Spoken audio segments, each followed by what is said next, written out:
মালা পরলো কে? উত্তরেতে, দক্ষিণেতে, চাপ রুমে, ধর্মনগরে, চুরাই পাড়ি, আগরতলা, দিকের দিকে, চারিদিকে, আরো চিত্রকে, আরো চিত্রকে, আরো দিকের দিকে, এই রাজপথে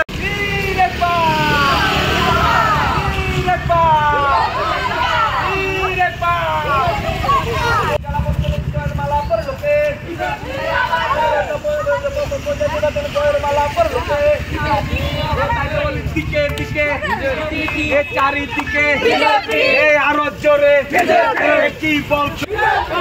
ভারত মাতাকে মাতাকে জয় মাতা জয় মাতা। পঞ্চায়েত নির্বাচনে বিজয়ের মালা পরলো কে? পঞ্চায়েত নির্বাচনে বিজয়ের মালা পরলো কে? উত্তরেতে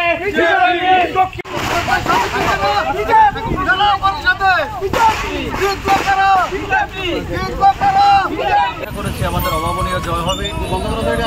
কারণ আমাদের নরেন্দ্র ভাই মোদী দেশের জন্য যে কাজ করছেন, যে উন্নয়নমূলক কাজ করছেন, ফ্রিতে জল, ফ্রিতে ঘর, ফ্রিতে বিদ্যুৎ, সমস্ত কিছু ফ্রিতে উনি মানুষের জন্য কাজ করছেন এবং সেই ডেভেলপমেন্টের কারণে মানুষ আমাদের উপর আস্থা আছে, ভরসা এবং মানুষ আমাদের উপরে বিশ্বাস রেখেছে। যারাই এখন আমাদের সঙ্গে প্রতিদ্বন্দ্বিতা করেছে তাদের সঙ্গে আমাদের বন্ধুত্বপূর্ণ সম্পূর্ণ শান্তিপূর্ণভাবে নির্বাচন হয়েছে। এই শান্তির বগাবা ব্লকে কেউ আঙুল তুলতে পারবে না যে এখানে কোনো ধরনের অপ্রীতিকর কোনো ঘটনা ঘটেছে বা কোনো ভোটারকে ভোটদানে বাধা দেওয়া হয়েছে এমন কোনো নজির এই শান্তিবাজারে নেই। ইভেন কি আজকের কাউন্টিংও তারা ছিল আমাদের সঙ্গে খুব সৌহার্দ্যপূর্ণভাবে আমাদের আজকে কাউন্টিং এখানে শেষ হয়েছে। তো আমরা আশা রাখি যে আমাদের কর্মী সমর্থকরা যে উৎসাহ নিয়ে, যে উদ্দীপনা নিয়ে ভারতীয় জনতা পার্টির পক্ষে কাজ করেছে এবং জনগণ যেভাবে আমাদের উপরে বিশ্বাস রেখেছে, আস্থা রেখেছে, আগামী দিনে আমরা আরও অনেক দায়িত্ব বেড়ে গেলে আমাদের আরও অনেক কাজ করতে হবে। কয়জন প্রার্থী ছিল এখানে? আমাদের সর্বমোট 8 জন প্রার্থী ছিল, গ্রাম পঞ্চায়েতের মেম্বার, 1 জন পঞ্চায়েত সমিতি।